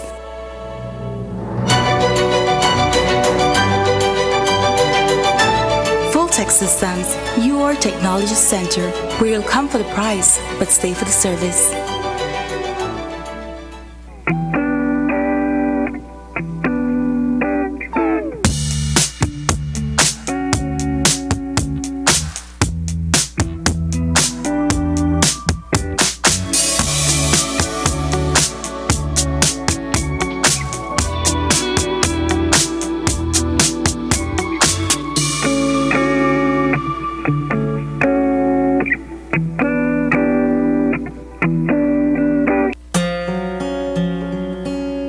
Life can be tough when a loved one suddenly departs.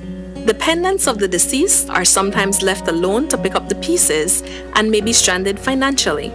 Fortunately, the Social Security Board provides survivor's benefit to ease the burden. Survivor's benefit is paid to a widow or widower, children under 18 years, or up to 21 years if attending school, or dependent parents. A survivor's benefit can be either a grant or a pension. Want to know more about survivor's benefit? Visit our website or contact any of our offices to have someone assist you. Also, be sure to visit our Facebook page and give us a like to stay informed. Social Security Board, safeguarding you, your family, your future. Great Belize Productions Channel 5, proud winner of 9 Caribbean Media Awards for 2021. Best Investigative Report, Best News Item, Best Coverage of People with Disabilities, Best Financial Literacy Journalism, Best Videographer, Best Television Commercial Spot, and the People's Choice Award, with 2 special mentions for Financial Literacy Journalism.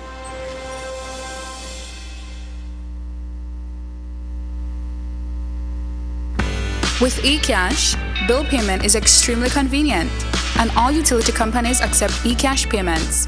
What's even better? You get to split bills with your roommates, siblings, or whoever you desire. Simply open your eCash app, go to Bill Pay, tap the respective utility company, enter the information, and pay the bill. Then tap the transaction made. Tap Split the bill. Select Evenly. Send the request to who you are splitting the bill with and get notified when they pay. Talk about making life easy and avoiding confusion. You can split the bill for restaurants, grocery stores, and for any eCash payment you make. To find your next yummy meal, hair treatment, or chill spot, simply open the app and utilize the geolocation service to see nearby businesses that accept eCash. Geolocation and bill payment make life a whole lot easier.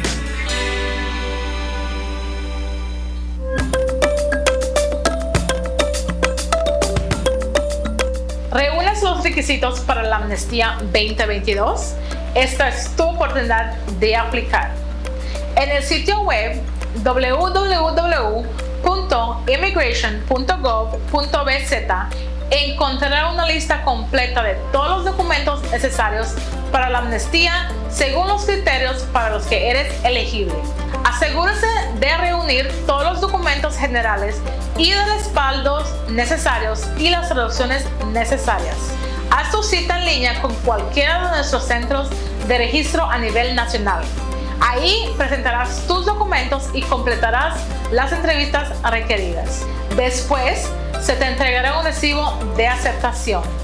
Mientras esperas una decisión sobre tu solicitud, puedes seguirlo en línea y saber cuándo será el pago en la oficina de tesorería del gobierno más cercana. Una vez completa, recibirás tu tarjeta de residencia permanente que muestra tu estado legal en Belice. Obtenga más información sobre la amnistía 2022 y cómo presentar tu solicitud en línea en www.immigration.gov.bz. Prepárate, el plazo de inscripción será del 2 de agosto al 30 de noviembre de 2022. Amnistía de Belice 2022. Continuemos construyendo Belice juntos.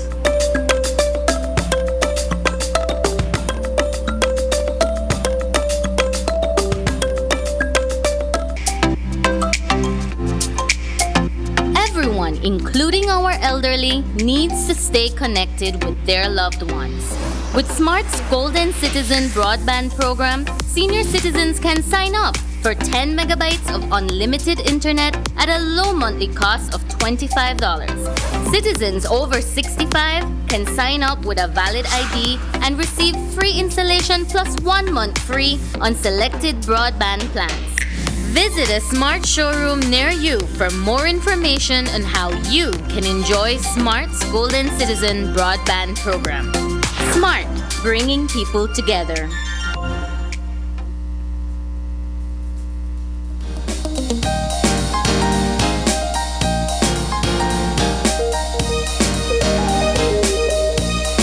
And we are back with our final conversation for this morning. Heading a little bit more to the cultural side, a little bit more to the Halloween. Well, I don't even want to say Halloween side, but just more of the time of the year that we're celebrating today. And to talk to us about other cultures and how they celebrate this time of the year, we have the ambassador to Mexico joining us via Zoom, Ambassador Marta Zamarripa Rivas. Good morning, Ambassador. Hola, buenos días. Encantada de saludar a todos, a ustedes en el Canal 5. Good morning. So we want to talk to you about what or how your festivities are in Mexico for Dia de los Muertos. In Belize, we have Finados, and I know that in Mexico they celebrate Dia de los Muertos. So how do you celebrate Dia de los Muertos in Mexico? Bueno, en México celebramos este día con una ofrenda. En inglés, por favor, embajadora, si puede, please. Lo siento mucho, pero es muy poco el inglés que yo puedo hablar. Ay, ok, vamos a transcribir un poquito, pues. Muchas gracias. Sí, especialmente si hablo de estas tradiciones, creo que es más complicado. Bueno, lo que quería decir era que lo que representa para nosotros este día es muy importante, es una tradición que viene de nuestras culturas, de nuestros ancestros. y se trata de colocar una ofrenda, que esta ofrenda va no solamente a recibir, sino a guiar a los seres queridos que ya no están con nosotros. ¿Hacia dónde van? Van hacia un lugar que se llama Mictlán. Mictlán es un sitio en donde reposan, donde moran las almas. Y bueno, pues significa una transición de la vida a la muerte. Entonces, los muertos vienen en esta fecha tan importante a visitar a sus seres más queridos, pero no se quedan, solamente vienen en esta fecha y después se regresan al Mictlán. Y bueno, pues algunos de estos seres a veces no se encuentran y entonces son guiados por la ofrenda, así como ustedes están ahora mismo mostrando en la pantalla la imagen. Ok, ahorita voy a transcribir un poquito para los que están viendo. Claro, adelante. Okay, so basically what the ambassador is saying is that in Mexico they put up altars, they are called ofrendas, and they would place photos of their ancestors and so forth that have passed in memory of them, right? And the souls and the spirits of the ancestors, they go to another plane called Mictlán.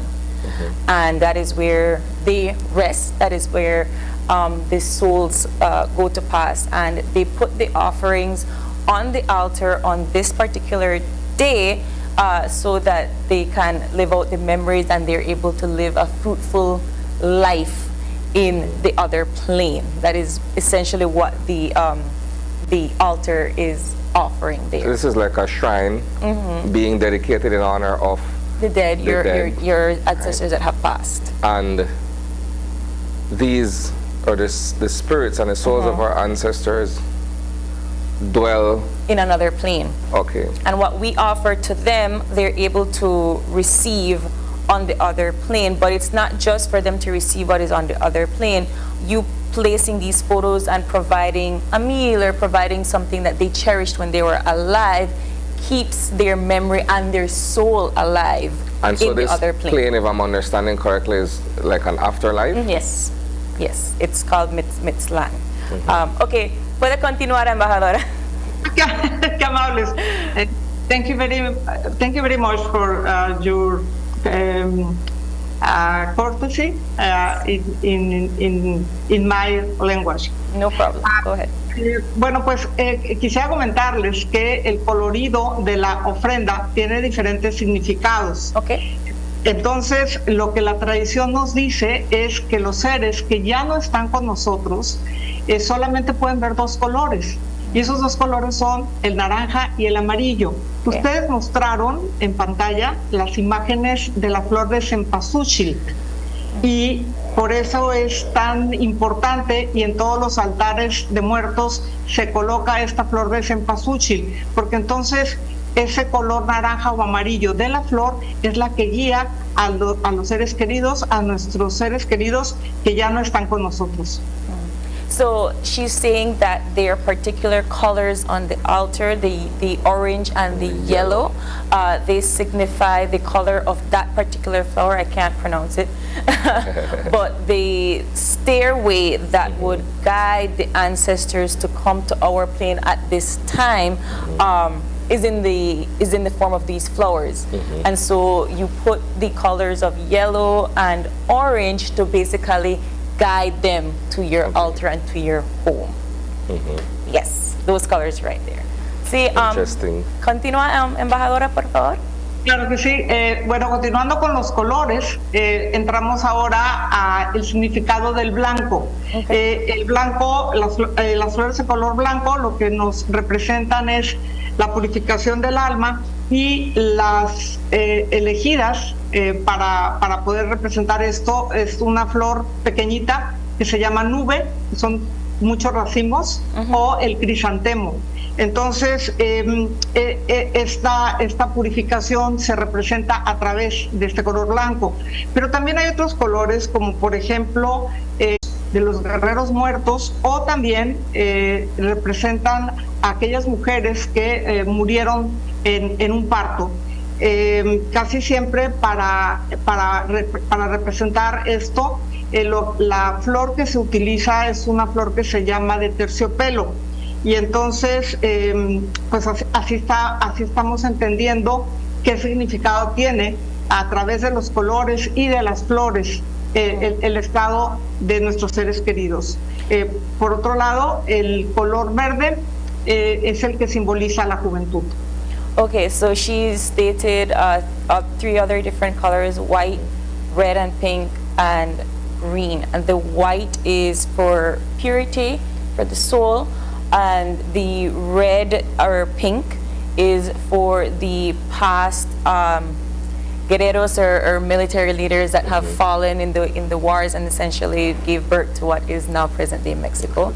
And also the red can also signify women that have died in near rivers and in childbirth. So it's like a fertility color as well.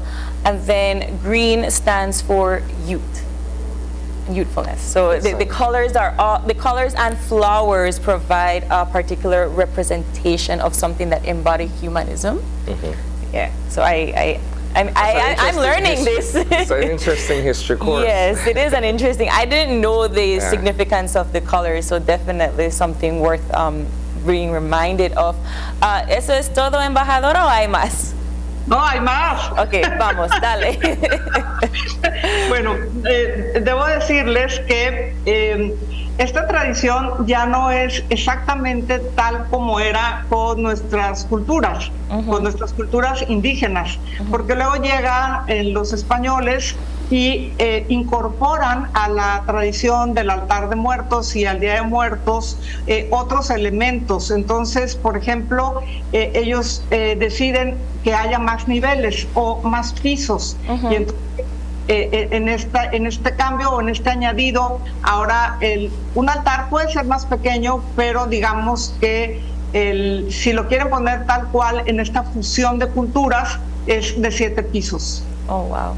So she's saying that the information that we were provided for before, that was more connected and geared toward the indigenous cultures and so forth.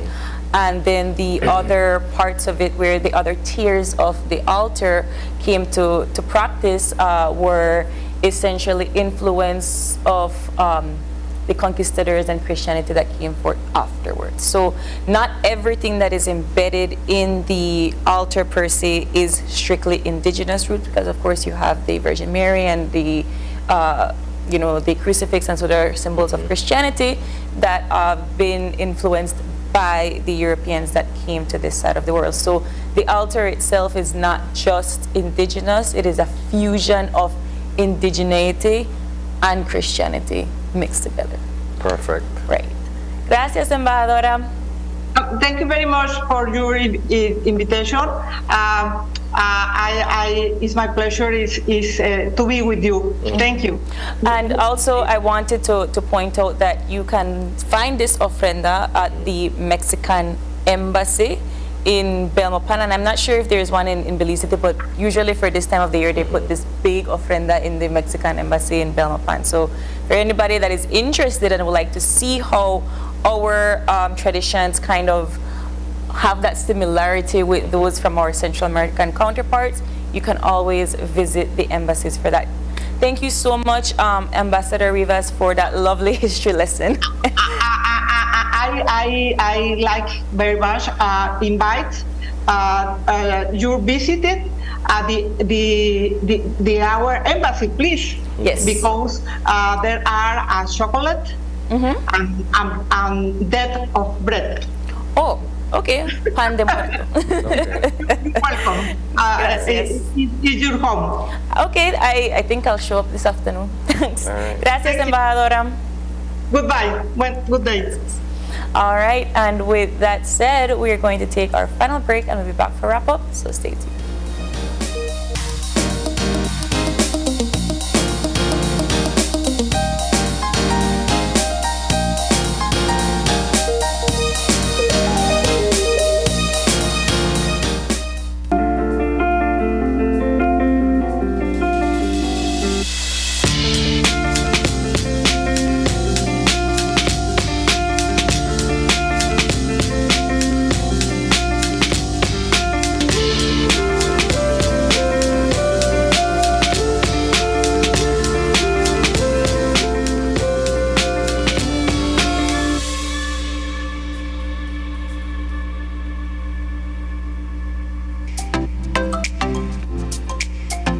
Everyone, including our elderly, needs to stay connected with their loved ones. With Smart's Golden Citizen Broadband program, senior citizens can sign up for 10 megabytes of unlimited internet at a low monthly cost of $25. Citizens over 65 can sign up with a valid ID and receive free installation plus 1 month free on selected broadband plans.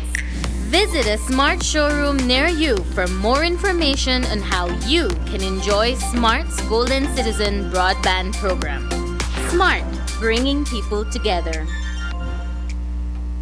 Your life just got a lot less complicated with Belize Bank Contactless MasterCard Debit Card. Introducing our Standard Debit and MasterCard Platinum Debit Cards. Now you can make purchases anywhere MasterCard is accepted with one tap, pay and go. Your contactless card never has to leave your hands, especially in these times. And your card is embedded with multiple layers of security. Platinum card holders get to enjoy extra benefits like price protection, purchase protection, trip inconvenience, and luggage protection, just to name a few. Start enjoying a cashless lifestyle today with the Belize Bank.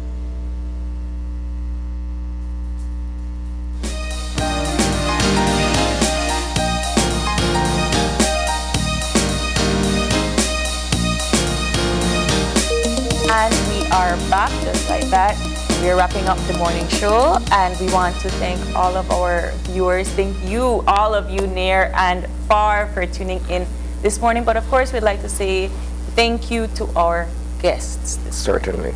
Thank you to Minister Kevin Bernard, all the way from Taiwan, for joining us to have this much needed conversation on the state of our public health system. Right.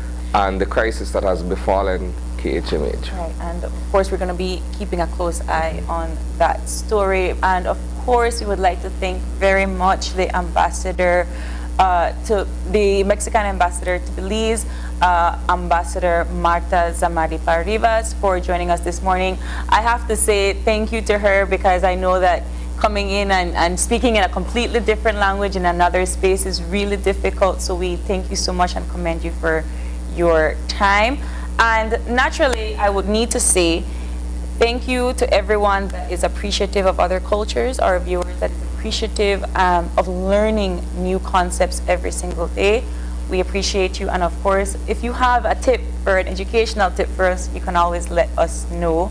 And you can give us a shout out at oye@channel5belize.com.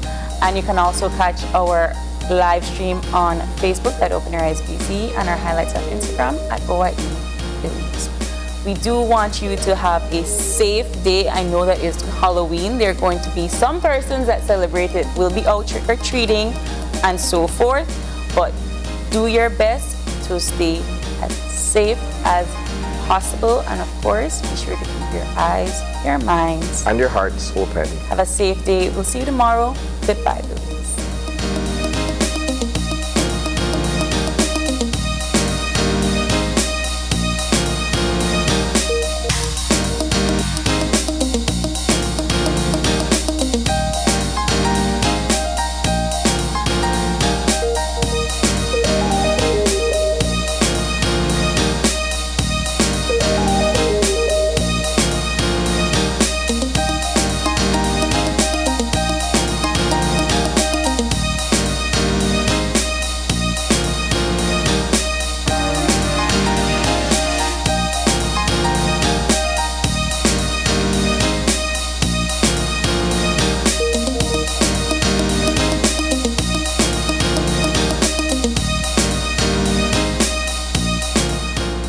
Open Your Eyes was brought to you by the Belize Bank.